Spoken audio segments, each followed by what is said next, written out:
તરફ દેશ તૂટવાનો હતો, બીજી તરફ 562 રજવાડાની દિવાલ. બધાને લાગતું હતું કે આ તો અશક્ય છે.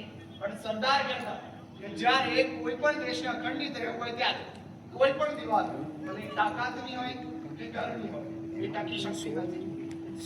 સામ દામ દંડ ભેદ તેમણે બધા જ ઉપાયો અજમાવ્યા અને દરેક રજવાડાઓને ભારતના તંત્રમાં ગોઠવી દીધા.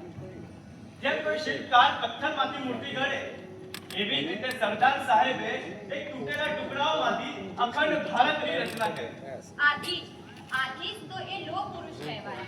એ લોખંડ જેવું કડક હૃદય ધરાવતા, પણ એ જ હૃદયમાં ભારત માટેના પ્રેમનો વિશાળ દરિયો વહેતો. સાચું કહું તો જો સરદાર પટેલ ન હોત તો આજે આપણું ભારત એક ન હોત.